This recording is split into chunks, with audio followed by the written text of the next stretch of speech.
দিকে শুধু লাইন, এই বুথ অনুসারে লাইন ৩২ লক্ষ সারা পশ্চিমবঙ্গ জুড়ে মানুষকে ডাকা হয়েছে হিয়ারিং এর জন্য। আপনারা জানেন পশ্চিমবঙ্গে চলছে স্পেশাল ইন্টেনসিভ রিভিশনের কাজ। সময় প্রায় ৩:৩০, এখনো এই লাইন। এত পরিমাণ যে ভুল, সেটি কি আমাদের কারণেই না অন্য কোনো কারণে? আর তার এক ছাপ থাকবে না, তা হয় কি? এই পর্বে আপনারা দেখবেন পশ্চিমবঙ্গে এসআইআর 2025-এ ভোগান্তির এক নমুনা। কেন ৩২ লক্ষের এই শুনানির ডাক?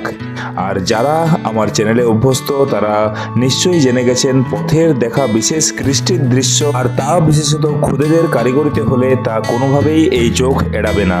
তো চলুন শুরু করা যাক আজকের বিচিত্র অভিজ্ঞতার কাহিনী। দিকে শুধু লাইন, এই বুথ অনুসারে লাইন।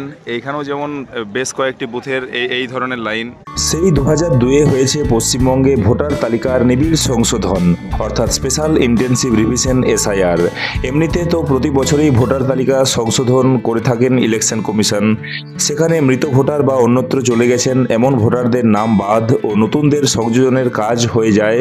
তবে অবৈধ ভোটার বাছাইয়ের জন্য প্রায় 23 বছর পর 2025-এ শুরু হয়েছে এই এসআইআর পশ্চিমবঙ্গে। আর তাতে এক বিশেষ অভিজ্ঞতা হবে না, তা হয় কি করে? তো নমস্কার বন্ধুরা, এক বিচিত্র অভিজ্ঞতা নিয়ে এই 2026-এর জানুয়ারির শেষ দিন, 31 জানুয়ারি। আর সেটির বিষয় ছিল এসআইআর 2026 স্পেশাল হিয়ারিংয়ের যে কেসগুলি, সেগুলি চলছিল ডিসেম্বর থেকে শুরু হয়েছিল, ফেব্রুয়ারি 7 অবধি চলবে। যাদের নামের কিছু হয়তো হয়েছিল, গোলমাল হয়েছিল, মিসম্যাচ, তাদেরকে এই হিয়ারিংয়ে ডাকা হয়েছে। আর সেই পরিমাণটিও কম নয়, প্রায় ৩২ লক্ষ সারা পশ্চিমবঙ্গ জুড়ে মানুষকে ডাকা হয়েছে হিয়ারিংয়ের জন্য। তো এত পরিমাণ যে ভুল, সেটি কি আমাদের কারণেই না অন্য কোনো কারণে? 2002-এর 4.58 কোটি ভোটার থেকে এখনের প্রায় 7.63 কোটি ভোটারের এই এসআইআর, যা থেকে নাকি 1 কোটি অবৈধ ভোটার প্রায় বাদ পড়তে পারে। এই আবহে মোট 32 লক্ষের হিয়ারিংয়ে ডাক, যার মধ্যে নাম ছিল আমারও। কারণ তো ছিল বোধগম্যতার বাইরে, বাবার সাথে নামের মিসম্যাচ।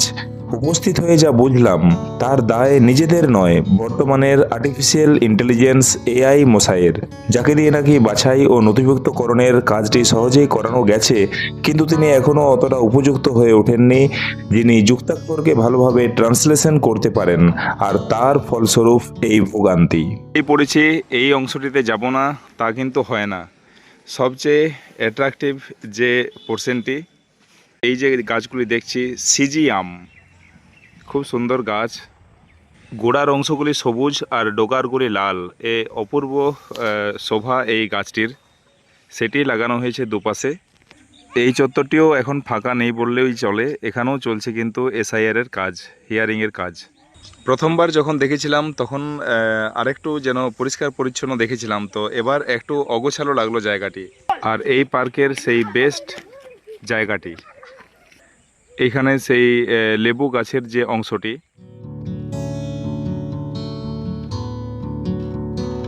ছোট থেকে বড় প্রত্যেকেরই মজার জায়গা। কেউ এসেছেন সুদূর রানীগঞ্জ থেকে, তো কেউ অথরাইজেশন নিয়ে, কারো কোলে দুগ্ধপোষ্য বাচ্চা, তো কারো বাচ্চার প্লাস্টার করা পা নিয়ে। সকলেরই উদ্দেশ্য এক, কারো যেন নাম বাদ না পড়ে এসআইআর এর লিস্ট থেকে। বিভিন্ন জনের সাথে কথা বলে বা বিএলও যারা ছিলেন, বুথ লেভেল অফিসার, তাদের সাথে কথা বলে যেটুকু বোঝা গেল, এটি কিন্তু নিজেদের ভুল নয়, এটি কিন্তু মেশিনারি ফল্ট বলা চলে, যার ভোগান্তি এই ৩২ লাখ মানুষ পেলেন। যার জন্য, যেমন আমার ক্ষেত্রেই যা হয়েছিল, বাবার নামের যে প্রথম অক্ষর ডিএইচ, সেটি দেখলাম সেখানে এসেছে পি, বা আমাদের যে টাইটেল টিআই হওয়ার কথা, সেখানে টিএইচআই। এই ধরনের ভুলগুলো কি করে হয়? ম্যাক্সিমামেরই কিন্তু এটি মেশিনারি ফল্ট, অর্থাৎ এআই দিয়ে এই তথ্য যে অ্যাকসেপ্টেন্সের ব্যাপারটি, সাবমিশনের ব্যাপারটি, সেটি এআই দিয়ে যেহেতু হয়েছে, তাহলে সেই জন্যেই কিন্তু এত পরিমাণ ভুল। এগুলো যদি ম্যানুয়ালি হয়তো করা হতো তাহলে কিন্তু এত ভুল হতো না। তো আজকের দিনের কি অভিজ্ঞতা, আজ যখন আমি পৌঁছাই হুড়া ব্লক, আমাদের ব্লক যেখানে হিয়ারিং ছিল, তো তখন প্রায় 11:30। তারপর বিএলওর কাছ থেকে সেই হিয়ারিংয়ের একটি রিসিপ্ট নিয়ে তারপর যখন লাইনে দাঁড়াই, প্রায় 12টা, তখন লাইনে ছিল প্রায় 50 থেকে 60 জনের মতো। তারপর সেইখানে 1 ঘন্টা তো বটেই, প্রায় 1টা নাগাদ সাইন করলাম আর কিছু রিসিপ্ট অ্যাটাচ করা হলো। তারপর সেখান থেকে ভিতরে যাওয়া, ভিতরে গিয়ে পরে সেখানে আবার লাইন, সেখানে পরপর ওই সিরিয়াল নাম্বার অনুসারে ডাকা হচ্ছিল। প্রায় হয়ে গেল তখন 1:30টা। সেই সময় সেখানে আবার কিছু নতুন ফাইল অ্যাটাচ করা হলো। অ্যাটাচ করার পর নতুন ডকুমেন্টস অ্যাটাচ করে সেখানে তারপর ওয়েট করতে বলা হলো। তখন তো আবার মধ্যাহ্ন বিরতি, হাফ টাইমের পর প্রায় 3টা নাগাদ কল এলো সেখানে মেন যেখানে হিয়ারিং হবে। আর যাই হোক, কাজ তো তাড়াতাড়ি হয়ে গেল। টোটাল ডিউরেশন যদি বলা হয় 12টা থেকে প্রায় 3.5টা, 3.5 ঘন্টার এই হ্যারাসমেন্ট, যার ফল্ট কিন্তু আমাদের নয়, সেটি মেশিনারি ফল্ট। তার জন্যই কিন্তু ভুগতে হলো আর ভুগতে হচ্ছে প্রায় 32 লক্ষ এই ধরনের হিয়ারিংয়ের ডাক পাওয়া সেই সমস্ত মানুষজনদের। আজকেই তো শেষ দিন ছিল, তো দেখা যাক এবার কি হয়। চিন্তা তো থাকবেই যে ঠিকঠাকভাবে সব ইনপুটগুলো হয় কিনা, তো সে ভবিষ্যতেই বলবে। কৃষ্টি শিল্প সন্ধানী চোখ যাদের আছে তারা অবশ্যই এই চিত্রপটগুলি দেখে অন্তত একবার এখানে দাঁড়াবেনই। ভূঁইয়াডি গ্রামে মেন যে রোড, তার পাশেই হঠাৎ এই দৃশ্য। এ দুর্দান্ত একটি চিত্র, দুর্দান্ত একটি গঠনশৈলী। ছোট ছোট ঘর আমরা দেখছি, এইখানে একটি রাস্তা বানানো রয়েছে আর এই ছোট ছোট ঘর, আর এইখানে আরেকটি মেন মণ্ডপ সজ্জা বলা চলে। তো এ কিন্তু খুব সুন্দর একটি জিনিস। আমার তো খুবই জানার আগ্রহ যে কি ব্যাপার, এখানে কি হয়েছিল। তো এক খুদের কাছেই শুনে কি হয়েছিল। হ্যাঁ রে, এখানে কি হয়েছিল? সরস্বতী পূজা। সরস্বতী পূজা? হ্যাঁ। তোর কি নাম? সুরজ। তো তোর এইখানেই বাড়ি নাকি? হ্যাঁ। ও, তোরা এখানে পূজা করছিস? হ্যাঁ। বা তোরা এগুলো তৈরি করেছিস নাকি, হ্যাঁ। এই মাটির বাড়িগুলি? হ্যাঁ। বা তুই কোন ক্লাসে পড়িস? 7। 7? হ্যাঁ। বা দারুণ করেছিস, দারুণ দারুণ দারুণ।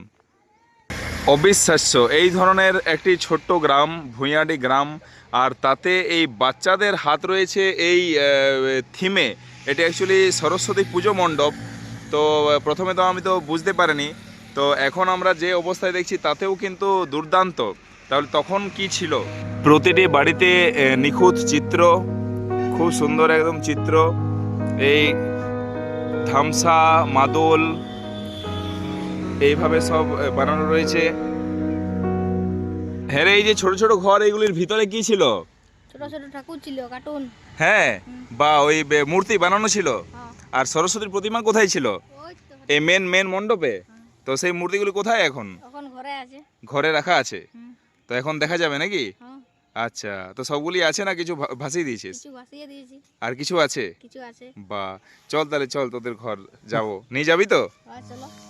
ছোট যে ঘরগুলি দেখলেন তার ভিতর ছিল এই ধরনের মূর্তি, নিখুঁত হাতে গড়া দারুণ সব মূর্তি, দারুণ দারুণ সব মূর্তি। আসলে কোনো একটি ভঙ্গিমায় এনারা আছেন। তো এনারা কিসের ভঙ্গিমায় বসে আছেন? আমরা পূজা করছি। আচ্ছা আচ্ছা, পূজা করছেন নাকি? আচ্ছা, ঠিক ঠিক ঠিক। যাই হোক, অনেকগুলি তো ভাসিয়ে দিয়েছেন, আর অবশিষ্ট যেগুলি সেগুলি আমরা দেখলাম। নিজেদের আগ্রহেই এরা সব এগুলি বাইরে বার করলো। আর শুধু তাই নয়, ওই ডেকোরেশনেও কিন্তু এই খুদেদের হাত রয়েছে। দুর্দান্ত চিত্রপট। আমরা হয়তো এই মুহূর্তে এটি পাচ্ছি না, কিন্তু সেই সময়ে এই রকমই ডেকোরেশন ছিল। দেখলেন খুদেদের হাত রয়েছে এই মণ্ডপ সজ্জায়। তো প্রত্যেক বছরেই এনারা করেন। তো এইবারের থিমটি কিন্তু অসাধারণ ছিল, যদিও আমরা সেই মুহূর্তে হয়তো আমরা আসতে পারিনি, খবর পাইনি। তো অবশ্যই পরের বার আরও নতুন আমরা আঙ্গিকে কিছু থিম হয়তো পাবো, সেটা তো আমরা আশা করবই। আর অতি অবশ্যই আসবো এই ভূঁইয়াডি গ্রামে।